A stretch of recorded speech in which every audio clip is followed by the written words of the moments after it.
नमस्कार, जम्मू कश्मीर का ये बुलेटिन देख रहे हैं आप और मैं हूं प्रियंका आपके साथ। बुलेटिन की शुरुआत करेंगे श्रीनगर की खबर के साथ, क्योंकि कल रात जिस तरह से खबर सामने आई कि श्रीनगर की जामिया मस्जिद को सिक्योरिटी रीजंस की वजह से फिर से बंद किया गया है और शब कदर से ठीक एक दिन पहले जामिया मस्जिद बंद की गई और रमजान के मुकद्दस महीने का कल आखिरी जुम्मा है और इसके चलते जो फैसला लिया गया है प्रशासन का, लोगों में गम और गुस्सा है। लोग इसका एतराज जता रहे हैं और कल रात को जिस तरह से खबर सामने आई कि अथॉरिटीज ने ये फैसला लिया है कि जुम्मतुल विदा और शब कदर प्रेयर्स हिस्टोरिकल जामिया मस्जिद में नहीं होंगी। और उसी के साथ जिस तरह से ये बताया गया कि जो पुलिस ऑफिशियल्स हैं और साथ ही जो पहुंचे थे जामिया मस्जिद में, जामिया मस्जिद के प्रीमिसेस में इफ्तियार के बाद कल वो वहां पर पहुंचे थे। उन्होंने अकाफ मेंबर्स जो उनकी अथॉरिटीज है उससे कहा था कि जो अथॉरिटीज है उन्होंने डिसाइड किया है कि जो प्रेयर्स हैं वो नहीं की जाएंगी और उसी के चलते अब जबकि शब कदर से ठीक एक दिन पहले जामिया मस्जिद बंद करने का जो ये ऐलान किया गया है उसको लेकर लोग काफी खफा नजर आ रहे हैं। और चलिए रुक करते हैं सबसे पहले श्रीनगर का। हमारे साथ हमारे सीनियर साथी सनम एजाज ज्वाइन कर चुके हैं। सनम, बताइएगा, लोगों में बेहद गम और गुस्सा नजर आ रहा है जब से कल रात को ये खबर सामने आई है कि अथॉरिटीज ने डिसाइड किया है कि शब कदर की जो प्रेयर्स हैं उसको वहां पर अलो नहीं किया जाएगा। देखिए प्रियंका, शब कदर जो होता है ये हमारे लिए बहुत इंपॉर्टेंट होता है। मुसलमानों के पर्टिकुलरली रमजान के महीने में शब कदर के बारे में हमारा मजहब तो वही कहता है कि कुरान जो हमारी जो पवित्र किताब है मुसलमानों की, वो इसी रात को ही दुनिया में नाजिल हुई है और ये बहुत ही इंपॉर्टेंट मानी जाती है। इस रात के हवाले से हर मुसलमान का यही कहना है कि उसका ये मानना है जो इस रात को ऊपर वाले की, रब की, गार्ड की, अल्लाह की, भगवान की इबादत करेगा उसके सारे जो पिछले गुनाह है वो माफ हो सकते हैं, होते नहीं है, हो सकते हैं, क्योंकि ये कबूलियत की बात होती है किसकी दुआ वो कबूल हो। तो आज की रात को बहुत खुतबा करते हैं, रात भर जो शब्दानी होती है, बहुत ही बड़ी अजमत वाली रात उसको हमारे यहाँ कहा जाता है।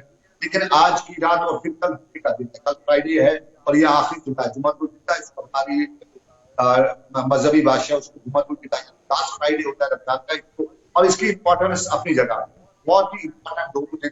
और इन दोनों दिनों पे जो सरकार ने कल बताया कि श्रीनगर जामिया मस्जिद जो सबसे बड़ी मस्जिद था इस रात को कल के दिन को जिस संख्या में लोग आते हैं सारे कश्मीर से लगभग आते हैं। दो बड़ी जगह है, दरगाह और हजरत दरगाह और जामिया मस्जिद श्रीनगर, दो जगह पे रात भर खानी होती है, इबादत होती है। उसके साथ साथ हमारे मजहबी जो आलिम होते हैं वो आज रात के दर्स देते हैं, वो इस्लाम के बारे में बताते हैं, जिससे हम कह सकते हैं कि दर्स तदरीस का जो सिलसिला रात भर रहता है। और फिर कल दिन पे जो सब इस दिन के हवाले से नमाज होती है, खुतबा होता है, तो इसकी बहुत ही इंपॉर्टेंस है। लेकिन रात से तो सरकार ने ये ऑर्डर दिया है कि ना तो शबखानी की आज इजाजत की, ना ही कल फ्राइडे प्रेयर्स की जामिया मस्जिद में। तो ये जो है इस लोगों का काम जरूर है, क्योंकि लगभग 1 साल तक कोविड का जो हाल था उसकी वजह से पहले जामिया मस्जिद बंद रही और उसके बाद कोविड के बाद जो एक सिचुएशन लेके यहाँ पे सरकार ने तो बताया नहीं, लेकिन नवाटा के एरिया में जो जामिया मस्जिद कंसर्न करते हुए इसको नमाज की इजाजत नहीं दी गई, क्योंकि बड़े मुश्किलों से या यूं कहें बड़े मामला के बाद सरकार ने उसको किया था। लेकिन आज अचानक ये फैसला आ गया। इस फैसले के पीछे की कहानी अगर देखा जाए तो लगभग 1.5 हफ्ता पहले इसी जामिया मस्जिद में जब खानी हो रही थी तो वहां पे प्रदर्शन हुए थे, नारेबाजी हुए थे और नारेबाजी के दौरान लगभग 1.5 दर्जन के करीब गिरफ्तार भी किया गया था, उन्हें बंद भी किया गया, कुछ को पीएससी लगाए जाने की भी बातें तब आई।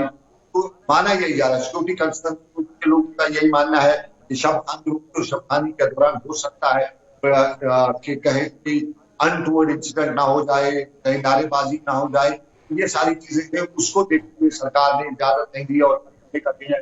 और जिस संख्या में लोग जमा यहाँ आते हैं उससे भी सरकार को परेशानी कहीं नमाज या नमाज के फौरन बाद लड़के बाहर न निकल जाए जामिया मस्जिद प्रदर्शन करके, तो उसी चीज को रोकते हुए सरकार ने ये फैसला लिया है। सरकार के इस फैसले के में गुस्सा है, सरकार के फैसले के नालान है और सरकार के फैसले जो इस तरह से पॉलिटिकल लोग जो है कश्मीर पॉलिटिकल के साथ साथ जो धार्मिक लोग हैं वो इसको बताते हैं कि हमारे मजहब में मुदाखलत है, जिस तरह मुदाखलत की बातें कुछ दिनों से तो सरकार की आलोचना इन सभी मामलों में जा रही है। बिल्कुल, शुक्रिया सनम ज्वाइन करने के लिए। तो जिस तरह से सनम एजाज बता रहे थे, काफी ज्यादा इंपॉर्टेंस ये दिन रखता है और बहुत सारे लोगों में काफी खुशी भी थी, बेसब्री से इंतजार भी था कि कब जब ये रमजान का आखिरी जुमा होगा, उस दिन बहुत इंपॉर्टेंस होती है। शब कदर की प्रेयर्स को लेकर लोग काफी एक्साइटेड थे। अब जबकि ये फैसला लिया गया है सिक्योरिटी रीजंस की वजह से जामिया मस्जिद को बंद रखने का, उसमें लेके लोग काफी खफा हैं, नाराज हैं, डिसअपॉइंटेड हैं, क्योंकि जामिया मस्जिद हमने देखा पहले भी बहुत महीनों के लिए बंद रही, उसके बाद फ्राइडे प्रेयर्स के लिए जब खोली गई और उसके बाद अब जब एक बार फिर इस तरह का फैसला कुछ सामने आया है तो लोग काफी खफा नजर आ रहे हैं। तो चलिए अब बात करते हैं बिजली को लेकर, क्योंकि बिजली की अगर हम बात करें, जम्मू हो या फिर कश्मीर, दोनों ही जगह पर आवाम परेशान है। बिजली कटौती के विरोध में व्यापारी वर्ग का गुस्सा फूट रहा है और जम्मू की सबसे बड़ी किराना थोक मंडी के व्यापारी सड़कों पर उतरे हैं और वेयर हाउस और नेहरू मार्केट में बिजली कटौती से कहीं भी राहत मिलती नजर नहीं आ रही है। चाहे हम घर की बात करें या फिर हम किसी भी दुकान वाले की बात करें या कोई भी बिजनेस एस्टैब्लिशमेंट की बात करें, कहीं पर भी आप नजर दौड़ाइए, जम्मू दौड़ाइए या कश्मीर दौड़ाइए, बिजली के जो ये कट्स लग रहे हैं, काफी परेशानियां लोगों को झेलनी पड़ रही हैं। और एक तरफ गर्मी का कहर है, दूसरी ओर माह रमजान का महीना चल रहा है और तीसरी ओर आप तस्वीरें देखिए व्यापारी वर्ग की। अगर हम बात करें किस तरह से व्यापारी वर्ग का गुस्सा फूटता हुआ नजर आ रहा है और जिस तरह से उनका कहना है कि इससे उनका जो धंधा है वो भी मंदा पड़ गया है। और सड़कों पर आज जो व्यापारी वर्ग उतरा है और आपको तस्वीरें सीधा जम्मू के किराना थोक मंडी, सबसे बड़ी किराना थोक मंडी, वहीं पर व्यापारी सड़कों पर उतरे हैं और इसे लेकर विरोध प्रदर्शन कर रहे हैं। वेयर हाउस और नेहरू मार्केट में बिजली कटौती से कहीं पर भी राहत मिलती हुई नजर नहीं आ रही है और साफ तौर पर सभी जानते हैं कि गर्मी का किस तरह का कहर बरस रहा है। दूसरी ओर अगर हम बात करें माह रमजान में सहरी, इफ्तियारी, नमाज के टाइम कहीं पर भी बिजली नहीं देखने को मिल रही है। जम्मू में बात करें तो हर घर में लोग गर्मी से परेशान हैं, व्यापारी वर्ग काफी इससे सफर कर रहा है। तो चलिए रुक करते हैं, हमारे साथ ग्राउंड से हमारे संवाददाता अनिल ज्वाइन कर चुके हैं। अनिल, बताइएगा बिजली कटौती का ये संकट हर किसी पर भारी पड़ रहा है, ग्राउंड से क्या कुछ जानकारी है? देखिए प्रियंका, पूरे जम्मू के अंदर जिक्र किया जाए तो लगातार हाहाकार होती हुई नजर आ रही है और पावर क्राइसिस के चलते लगातार अनशेड्यूल कट जो है वो किए जा रहे हैं। और इस वक्त वेयर हाउस ट्रेडर फेडरेशन द्वारा जो है प्रदर्शन किया गया है और सरकार को पूरी तरह से चेताने का मन बनाया गया है। दीपक गुप्ता जी इससे बात करना चाहेंगे। दीपक जी, किस तरह से देखते हैं इस पावर क्राइसिस को और लगातार जम्मू के आम जनता जो है वो परेशान हो रही है और सरकार बात कर रही है कि हम कश्मीर के अंदर जो है बिजली की जो है वो नहीं देखने को मिलेगी। ऐसा है, जो 24 अप्रैल को हमारे प्रधानमंत्री जी पल्ली जोड़ आए थे तो उन्होंने 2 पावर प्रोजेक्ट का उद्घाटन किया था। तो जम्मू कश्मीर के लोगों को पूरी आशा थी कि अब बिजली की कमी नहीं होगी, लेकिन जम्मू कश्मीर में बिजली की आज भी कोई कमी नहीं है। और जो NHPC के द्वारा जितने पावर प्रोजेक्ट है, चाहे बंगाल का पावर प्रोजेक्ट है, जितने भी पावर प्रोजेक्ट है की बिजली जो है बाहर में जा रही है और जम्मू कश्मीर के लोगों को बिजली नहीं मिली।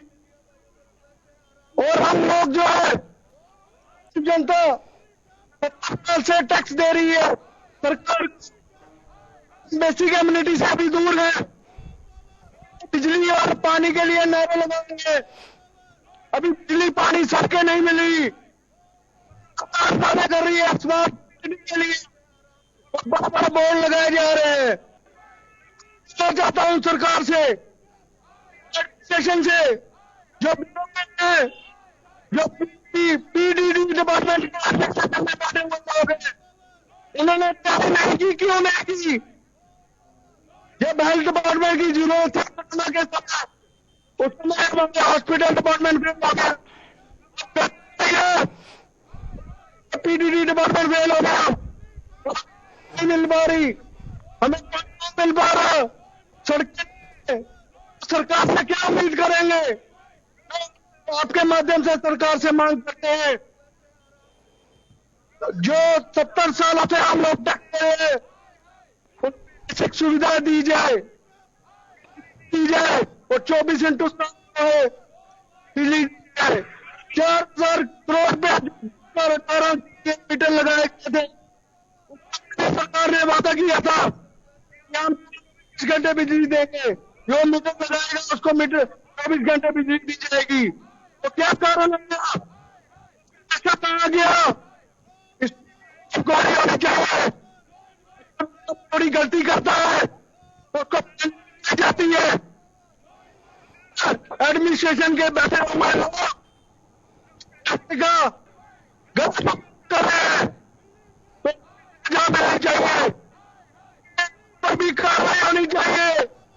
हम आपके माध्यम से श्री मनोहर जी से अपील करें,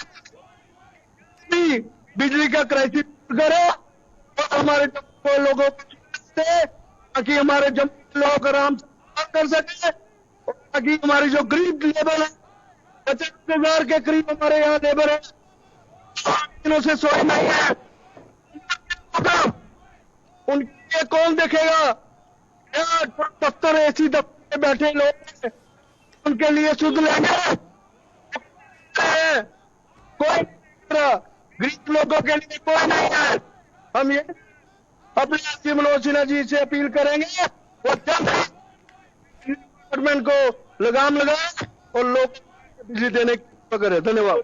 बातचीत आपने देखा कि बातचीत करने के लिए बैंक साफ तौर पर मांग की है कि जी मनोहर सिन्हा से कि जो पावर क्राइसिस के चलते जम्मू कश्मीर का जो पावर क्राइसिस है उसको लेकर जो है काफी ज्यादा परेशान जो है वेयर हाउस ट्रेडर की साइनिंग करना है, और जिसमें कई सारे डिजिटल जो है वो बिल करने होते हैं, उसको लेकर भी जो है आज कई सारी परेशानियां जो आ रही है। और इसी जो है आज बिजली विभाग के खिलाफ जो है प्रदर्शन किया गया है और एलजी मनोहर साफ अपील करते हुए नजर आए। जी शुक्रिया अनिल, ग्राउंड से तस्वीरें दिखाने के लिए। और अनिल, जिस तरह से ग्राउंड से ज्वाइन किए हुए थे और आपने देखा कि जम्मू की सबसे बड़ी किराना थोक मंडी, जहां पर जो व्यापारी हैं सड़कों पर उतरे हैं, नारेबाजी कर रहे हैं, चेतावनी दे रहे हैं, अगर उनकी मांगे पूरी नहीं की गई तो ये आंदोलन और भी तेज होगा। उसी के चलते जगह जगह पर आपको इसी तरह के विरोध प्रदर्शन देखने को मिलेंगे, पर उसके बाद भी किसी तरह का कोई भी सहूलियत आवाम तक नहीं पहुंच रही है। और ये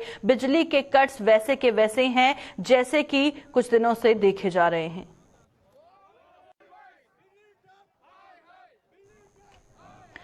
तो चलिए बिजली के बाद अब बात कर लेते हैं कोरोना की, क्योंकि कोरोना के जो केसेस का ग्राफ है वो बिल्कुल नामात्र बच गया है, बहुत कम हो गया है। पर इसका मतलब ये नहीं है कि कोई भी एहतियात इसके रिगार्डिंग नहीं बरता जाए। और अगर एहतियात नहीं बरतेंगे तो कोविड दोबारा से तेज होने में बिल्कुल भी वक्त नहीं लगाएगा।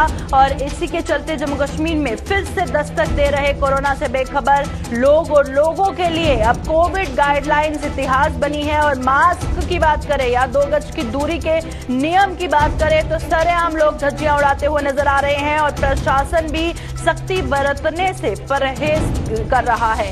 ना ही प्रशासन इस पे कहीं स्ट्रिक्ट नजर आ रहा है, ना ही लोग, क्योंकि लोगों को लगता है अब कोरोना चला गया है, दोबारा कभी नहीं आएगा। तो लोगों को ये समझने की जरूरत है, अगर एहतियात नहीं बरता तो कोरोना वापस आने में बिल्कुल भी वक्त नहीं लगाएगा। तो चलिए जम्मू से रितिका हमारी संवाददाता ज्वाइन कर चुकी है। रितिका, फटाफट से अपडेट कीजिएगा कि लोगों में कितनी अवेयरनेस देखी जा रही है, कितने सतर्क देखे जा रहे हैं और प्रशासन उन्हें याद दिलाने के लिए क्या कुछ कदम उठा रहा है।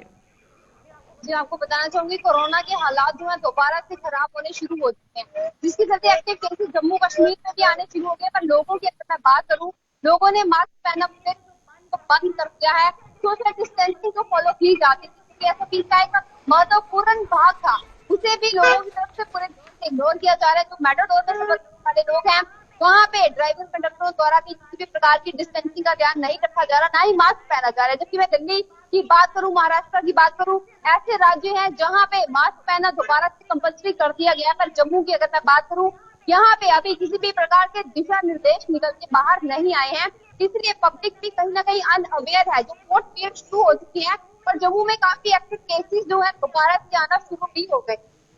जी बिल्कुल, शुक्र रितिका ज्वाइन करने के लिए। तो ये जरूरी था खबर आप तक पहुंचाना, क्योंकि अवेयरनेस होना बहुत ज्यादा जरूरी है। लोगों के बीच मास्क भी जरूरी है, 2 गज की दूरी भी जरूरी है, ताकि कोरोना दोबारा दस्तक ना दे और हालात इतने पेचीदा ना हो जाए कि दोबारा से लॉकडाउन लगाना पड़े।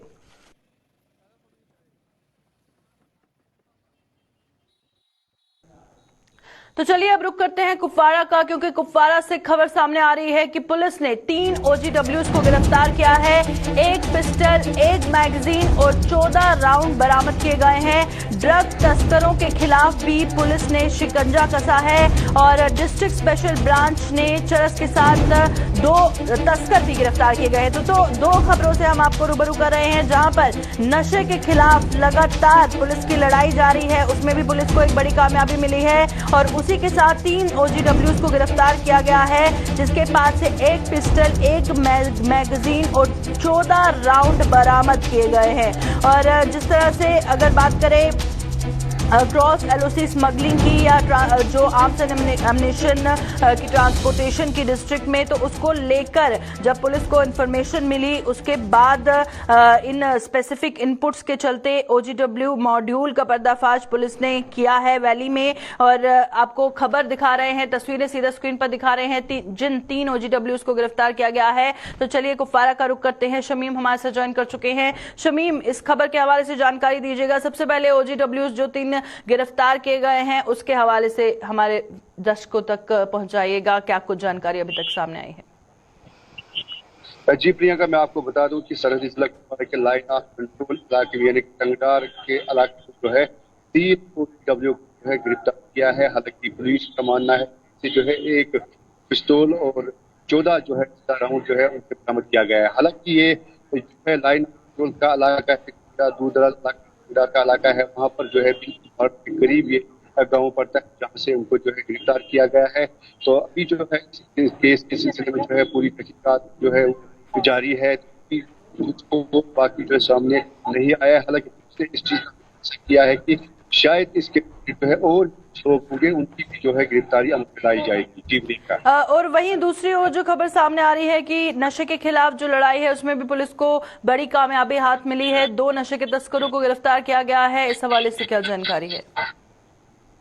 जी बिल्कुल प्रियंका, मैं आपको बता दूं कि जिस तरह से यहाँ पर जो है जिला पुलिस की बात की तो पुलिस ने जो है पिछले महीने तक यहाँ पर जो है ₹2 का जो है अब तक जो है बरामद किया है। हालांकि कई लोग इसमें मुलव्वस पाए गए हैं। हालांकि तकरीबन 6 से 7 लोग ऐसे भी हैं जिनको अभी तक जो है PSA के तहत जो है जेल भेजा गया है। बाकी जो लोग हैं उनको जो है जेल अभी चल रही है।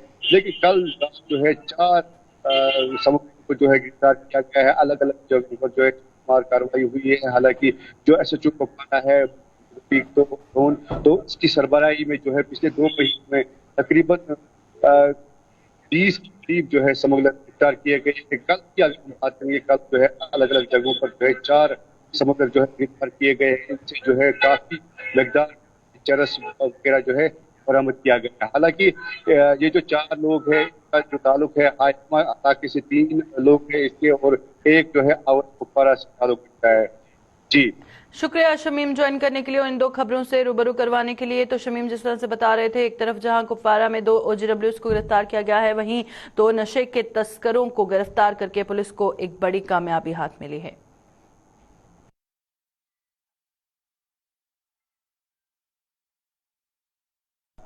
तो चलिए अब रुक करते हैं सांबा का, क्योंकि सांबा से खबर सामने आ रही है कि पशु तस्करी के खिलाफ पुलिस को एक बड़ी कामयाबी हाथ मिली है और लगातार पशु तस्करी के खिलाफ पुलिस को जो सफलताएं मिल रही हैं, आज एक बार फिर सफलता जो सांबा पुलिस को मिली है। 3 दिनों में करीब 20 पशु तस्करों को गिरफ्तार किया गया है। धरपकड़ में सांबा के लोगों का भी बड़ा योगदान नजर आ रहा है। अब तक दर्जनों मवेशी बरामद किए जा चुके हैं। तो लगातार लगातार जो सांबा में पशु तस्करी की जो कोशिशें की जाती हैं उसको पुलिस नाकाम करती हुई नजर आ रही है। 3 दिनों में बड़ी कामयाबी पुलिस को मिली है। 20 पशु तस्करों को पुलिस ने गिरफ्तार किया है और धरपकड़ में सांबा के लोगों का बड़ा योगदान जो है इसमें नजर आ रहा है। अब तक दर्जनों मवेशी बरामद किए जा चुके हैं। फटाफट से रुक करते हैं सांबा का। ऋषि खजूरिया हमारे संवाददाता ज्वाइन कर चुके हैं। ऋषि, बताइएगा, पशु तस्करी के खिलाफ लगातार जो सफलताएं पुलिस को मिल रही है, इस बड़ी सफलता के पीछे और क्या जानकारी है? देखिए प्रियंका, आपको बता दें कि पिछले 3 से 4 दिन से लगातार जो पशु तस्करी सक्रिय होते हुए नजर आ रहे थे और यहाँ पर आए दिन हमें बॉय स्मगलिंग की अटेम्प्ट देखने को मिल रही थी। और यहाँ पुलिस को जब भी अपने सूत्रों के हवाले से जानकारी मिली, उसी जानकारी के आधार पर पुलिस ने भी काम किया। और उसी के साथ साथ मैं दाद दूंगा स्थानीय लोगों की, जिन्होंने देखा कि इनके अलग अलग इलाकों में यहाँ जो स्मगलर्स हैं वो गाड़ियां लोड कर रहे थे और लोगों को शक हुआ कि इस तरह की कोई एक्टिविटीज यहाँ पर इलीगल चल रही है। तो लोगों ने भी यहाँ मौके पर छापामारी करते हुए तमाम उन स्मगलर्स को दबोचा और पुलिस के हवाले कर दिया। और मैं आपको बताता चलूं कि पिछले 3-4 दिन से जो जितने भी वारदातों को विफल किया है पुलिस ने, उसमें लगभग 4 से 5 जो लोग हैं वो जो पुलिस की जो वो गिरफ्त में आए हैं और इसमें लगभग 20 के आसपास जो पशु हैं उनको बचाया गया है। लेकिन अब सवाल ये है कि जिस तरह से जब भी पुलिस को इन्फॉर्मेशन मिलती है पुलिस इसके ऊपर काम करती है, लेकिन न जाने दिन में कितनी गाड़ियां जो वो आगे चली जाती हैं, चाहे वो कश्मीर घाटी की ओर रवाना होती है या किसी भी एक हिस्से में जो वो गाड़ियां जाती हैं। लेकिन इसमें साफ तौर पर जो जाहिर होता है कि इसमें समुदाय विशेष के लोगों की बात करें जो इलीगल एक्टिविटीज को अंजाम देने की कोशिश कर रहे हैं, ये सब लोग जो वो इसमें मुलव्विस हैं और यही लोग जो वो स्मगलिंग के इन प्रयासों को सफल बनाने की कोशिश कर रहे हैं, जो कि ये प्रयास अब विफल साबित होते हुए नजर आ रहे हैं। इसमें कल भी आपने देखा कि पुरमंडल इलाके में जो स्मगलिंग का मामला सामने आया उसमें एक सुंजुमा बठिंडी इलाके का स्मगलर और एक अनंतनाग इलाके का स्मगलर पकड़ा गया। आज गढ़वाल में जो पशु बचाए गए हैं उसमें भी आपको बता दें कि उधमपुर का जो विशेष समुदाय का व्यक्ति है ये पकड़ा गया है। देर रात को अगर बात करें गढ़वाल के बड़ा इलाके की, तो वहां से भी स्थानीय लोगों ने जिन स्मगलर्स को पकड़ा उसमें भी विशेष समुदाय की इन्वॉल्वमेंट है। तो ये कहीं ना कहीं ये चिन्हित हो चुके हैं और पुलिस को सब मालूम है कि ये कहाँ से ताल्लुक रखते हैं, किन इलाकों में ये रहते हैं। अब इससे पहले देख रहे थे कि देश के अन्य हिस्सों से गाड़ियां भरकर यहाँ जम्मू कश्मीर यूटी में आती हैं, लेकिन अब लोकल अगर देखें तो लोकल इन्वॉल्वमेंट भी कहीं ना कहीं इसमें ज्यादा तौर पर देखी जा रही है। जो विशेष समुदाय के लोग लोकल यहाँ पर रहने वाले हैं, ये भी यहाँ से जो गाड़ियां भरते हैं ये फिर आगे कश्मीर घाटी को ट्रांसपोर्ट करते हैं और खासतौर पर लोगों के घरों से भी मवेशियों को जो चुराया जाता है और उनको एक जगह बांधा जाता है, फिर वहां से गाड़ियां लोड की जाती हैं। तो ये जो सारा एक नेक्सस चल रहा है, इस नेक्सस को तोड़ना होगा और पुलिस को इसमें बड़े स्तर पर इंटरवेन करना होगा और इनके ऊपर जो लोग काम कर रहे हैं वहां तक अगर पहुंचा जाए तो ज्यादा अच्छा होगा, क्योंकि प्रावधान कोई बड़ा नहीं है इसमें। जब गाड़ी कोई पकड़ ली जाती है, सीज कर ली जाती है, तो वो गाड़ी मात्र कुछ रुपए देकर जो वो रिलीज हो जाती है, बेल इन स्मगलर्स की हो जाती है। तो कड़ा प्रावधान लाएंगे तो तभी ये बवाइन स्मगलिंग बंद होगी, क्योंकि जिस तरह से जो जुर्माने की राशि होती है वो लगभग 250-300 रुपए का जुर्माना होता है और दोबारा से ये गाड़ियां इस्तेमाल में लाई जाती है स्मगलिंग के, और उसी के साथ ये जो बेल जिन स्मगलर की हो जाती है ये दोबारा से इस तरह के प्रयासों को अंजाम देने की कोशिश करते हैं।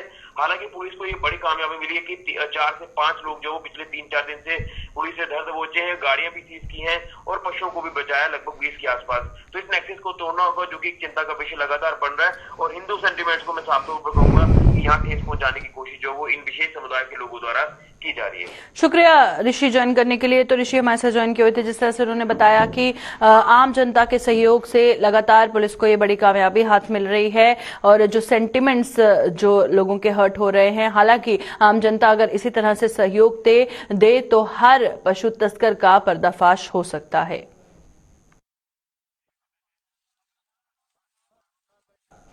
अभी के बुलेटिन में फिलहाल इतना ही। दीजिए इजाजत। नमस्कार।